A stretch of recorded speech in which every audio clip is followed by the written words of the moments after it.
तो वह उसको नहीं देख पाती है। किसी को लगवाना है, यही सब बच्चे हैं, कोई बात नहीं, ये लोग लगवा के तो जो लगवा के आओ, अरे तो जाओ बैठे क्या है, जिसको है बाकी कर लो, यहाँ वीडियो बनी है, आधार कार्ड लेके जाओ, जल्दी ढकवा के ले आओ, तो बताइए मैं सॉल्व कर जाओ जल्दी, चले बेटा। बीच वाला हिस्सा है जो है पारदर्शी और काले नीचे बताओ, काली वस्तु प्रकाश की अच्छी आवश्यक है, अतः वह हिस्सा इसी निकाला है। ये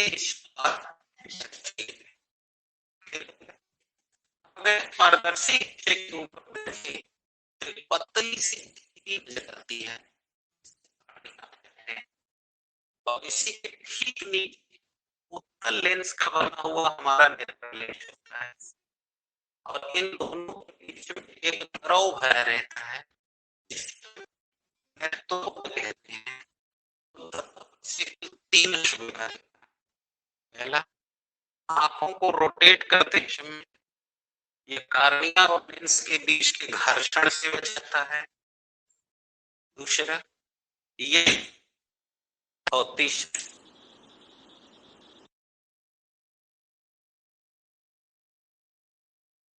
मुलायम बनाए रखता है ताकि उनका प्रत्यास्थता का गुण यानी इलास्टिसिटी का गुण बना रहे। ये क्या पहले की बात आ गई। यह नेत्र लेंस दोनों तरफ से सिलियरी मांसपेशियों से जुड़ा रहता है। ये मांसपेशियां हैं जो लेंस को आगे या पीछे हमेशा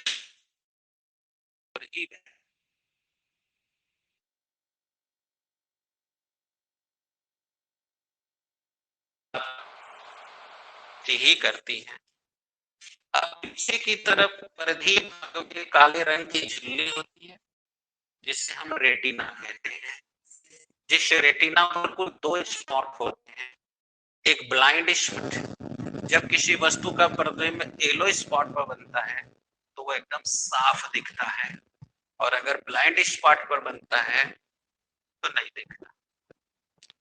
इस रेटिना और लेंस के बीच में एक द्रव भरा रहता है जिसे कांचाव द्रव कहते हैं और पीछे की ओर दृष्टि नाड़ियां लगी होती हैं जिसका संबंध मस्तिष्क से होता है, जिससे यहाँ बनने वाले प्रतिबिंब की सूचना इस नाड़ियों से उस मनुष्य को दी जाती है जिससे वह सामने की वस्तु को देखता है, एहसास करता है।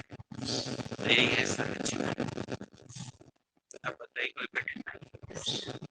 ठीक है, अब लिख लीजिए, जल्दी से लिखना है, तब तक वो लोग आगे जाएंगे। बोले देखिए, मानव की नेत्र सामान्यतया हर मनुष्य में दो की संख्या में होती है।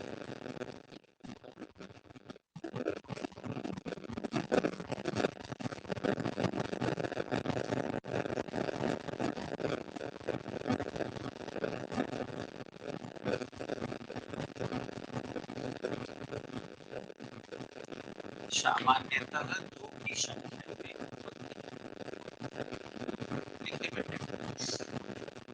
जो ललाट के नीचे नेत्र कोटरों में स्थित होते हैं।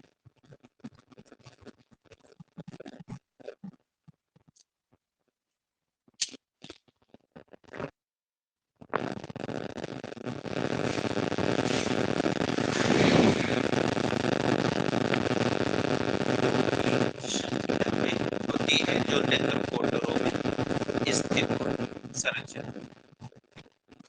मानव नेत्र देखने में लगभग गोलाकार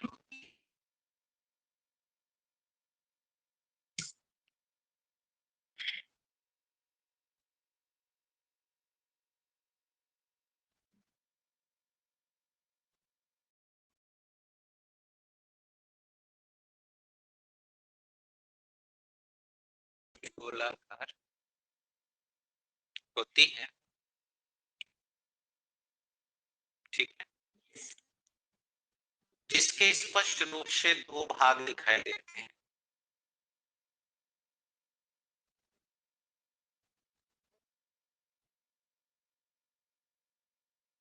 दो भाग दिखाई देते हैं।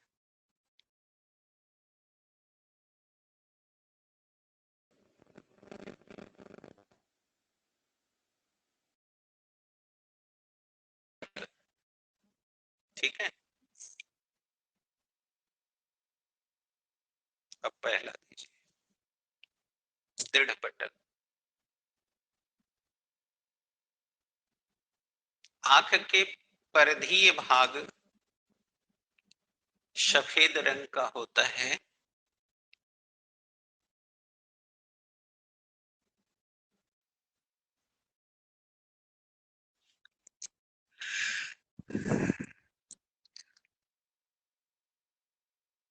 सफेद रंग का होता है, लिखे, जो अपारदर्शी होता है।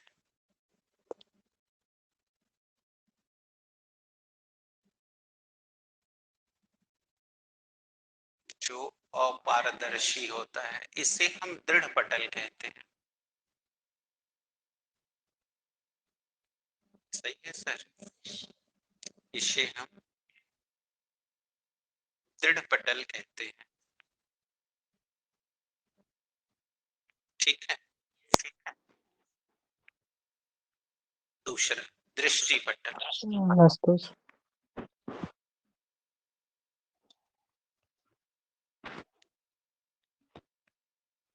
केंद्रीय भाग में है ना, वो सही है, केंद्रीय भाग में जो हिस्सा होता है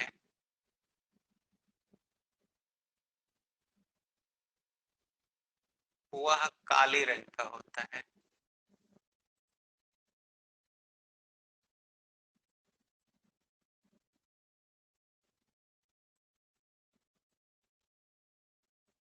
जिसे दृष्टि पटल कहते हैं।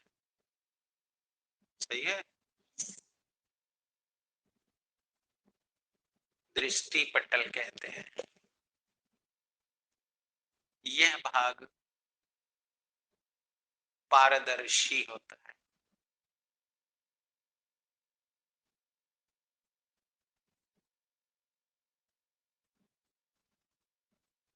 क्या होता है? पारदर्शी होता है। सही है, अब कोई डाउट? अब पैरा चेंज कर दीजिए। इस भाग पर जो सबसे ऊपर की तरफ एक झिल्ली लगी होती है,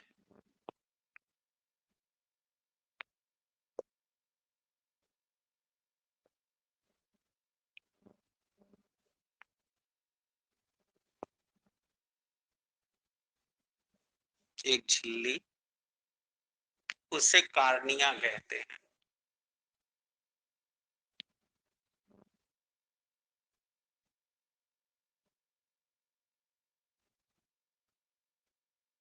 इसी के ठीक नीचे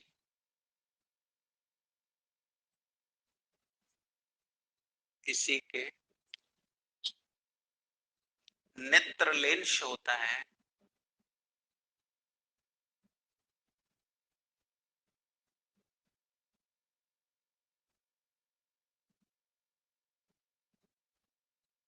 जो उत्तल लेंस होता है। ठीक है, इन दोनों के बीच में, यानी किसके बीच में? नेत्र लेंस और कार्निया, नेत्र लेंस व कार्निया के बीच में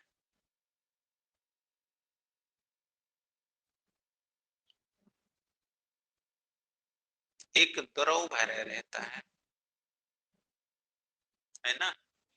क्या भरा रहता है? द्रव भरा रहता है।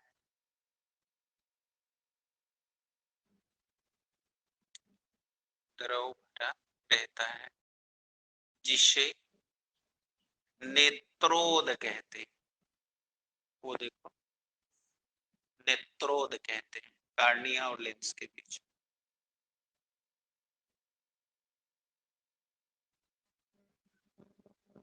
न देने से भी याददाश्त कमजोर हो जाती, समझ गए? क्या लिख रहे हैं? नेत्रोद कहते हैं, जो 3 कार्य करता है। समझ गए? का करता है बताओ? अभी देखो, याद होगा तो बोलोगे आप। लिखो लिखो, पहले जल्दी लिखते भी चलो। जिससे जो 3 कार्य करता है, हो गया? पहला, लेंस और कार्निया को घर्षण से बचाता है, ठीक है? घर्षण से बचाता है।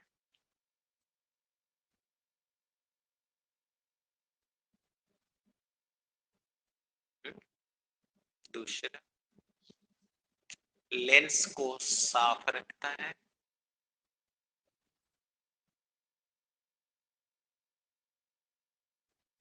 और तीसरा, सिलियरी मांसपेशी को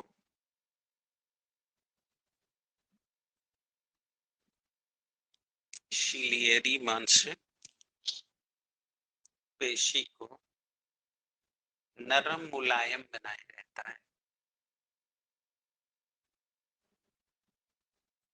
नरम मुलायम बनाए रखता है, ठीक? नेत्र लेंस, नेत्र लेंस दोनों तरफ से सिलियरी मांसपेशियों से जुड़ा रहता है।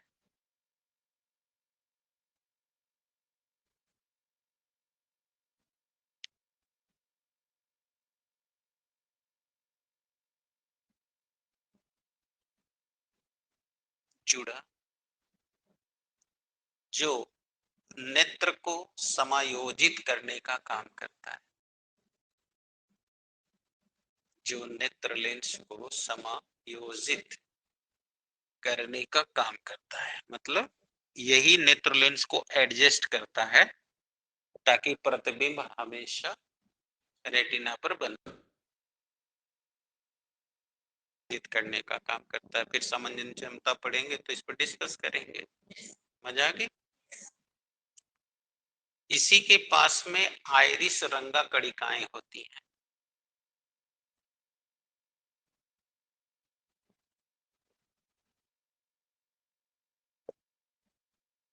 आइरिस रंगा कणिकाएं होती हैं, जो हमें वस्तु के रंग का ज्ञान कराता है।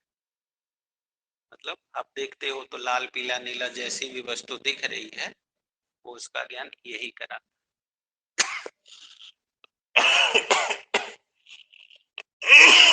है।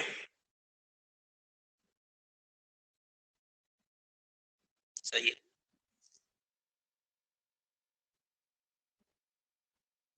हाँ, क्या लिखे? रंगों का ज्ञान कराता है। अब सही है। परिधीय भाग में काले रंग की एक झिल्ली होती है।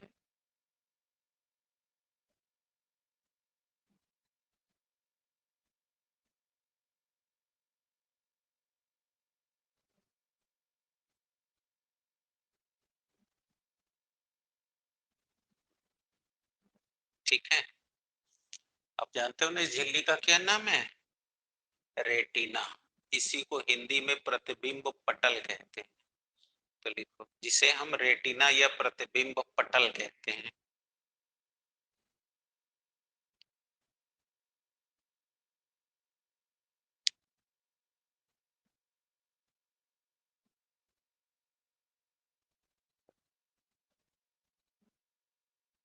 आगे, जिसे हम प्रतिबिंब पटल या रेटिना कहते हैं। ठीक है? रेटिना और नेत्र लेंस के बीच में भरा हुआ द्रव काचाव द्रव कहलाता है। बड़ी लिखवाने में टाइम लगता है।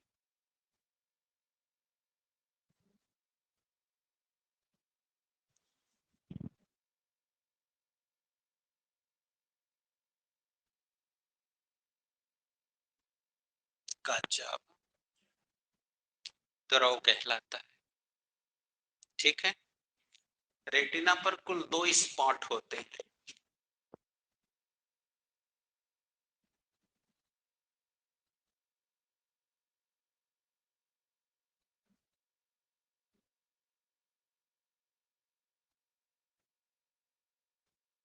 दो स्पॉट होते हैं। एक को ब्लाइंड स्पॉट यानी कि अंध बिंदु और दूसरे को पीत बिंदु कहते हैं।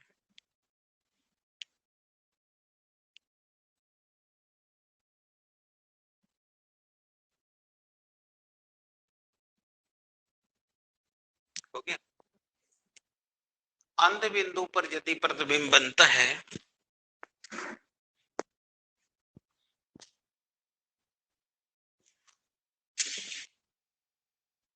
अंध बिंदु पर यदि प्रतिबिंब बनता है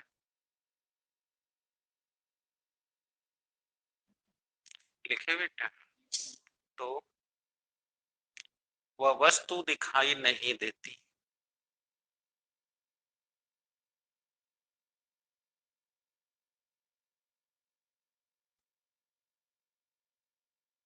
ठीक।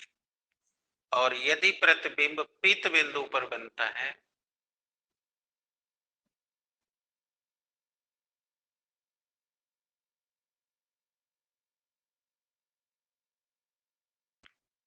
तो प्रतिबिंब स्पष्ट दिखाई देती है।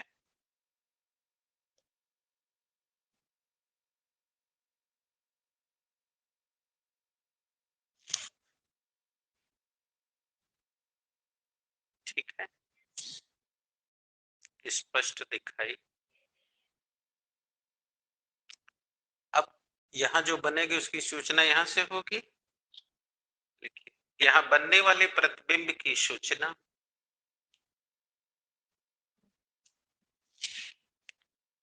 दृष्टि नाड़ियों के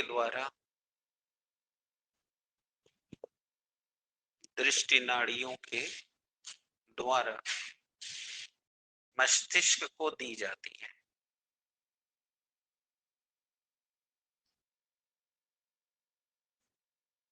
ठीक।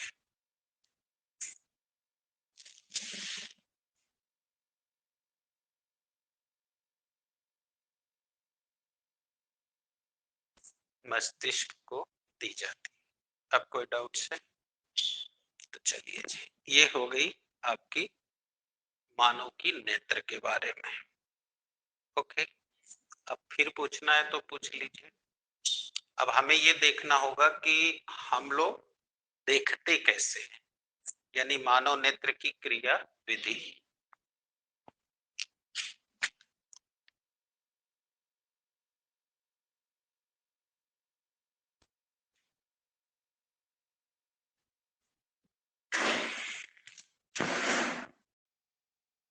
अब आप समझिए। देखिए, हमें कैसे कोई वस्तु दिखती है, पहले इस बात को आप समझिए तब लिखिए। जब कोई वस्तु नेत्र के या तो सामने आती है अथवा नेत्र उस वस्तु के सामने जाता है। जैसे अभी हमने अपना सिर इधर घुमा दिया तो अब इधर की ओर की वस्तु की ओर नेत्र चला गया और कोई अचानक हमारे सामने आ गया तो नेत्र के सम्मुख वस्तु चली आई। तो यही मैं आपसे कह रहा हूं कि यदि कोई वस्तु नेत्र के सम्मुख आ जाए या नेत्र उस वस्तु के सम्मुख चली जाए, तब उस वस्तु से जितनी किरणें दृष्टि पटल वाले क्षेत्र में पड़ती हैं, केवल वही किरणें उस इंसान द्वारा देखी जाती हैं। और जितनी किरणें दृष्टि पटल के बजाय दृढ़ पटल वाले भाग पर पड़ती हैं वो परावर्तित होके चली जाती है। इसीलिए आप एक बार में अपने अगल बगल की वस्तु नहीं देख पाते क्योंकि वहां से आने वाली किरणें सब रिफ्लेक्ट होके चली जा रही है और जो किरणें दृष्टि क्षेत्र में पड़ रही है, दृष्टि पटल में पड़ रही हैं, केवल वही दिख रही है। तो अब होता क्या है, जैसे आप समझने के लिए देखिए, जैसे मान लीजिए कि नेत्र के सामने कोई एक वस्तु, बिंदु वस्तु O है, तो बोलो किरण गई, तो पहले वो किरण कार्निया पर पड़ी, कार्निया से नेत्र लेंस पर, अब नेत्र लेंस ने उसको अपवर्तित कर दिया, देख रहे हैं, और अपवर्तित होके ये किरण का चाप दृश्य होकर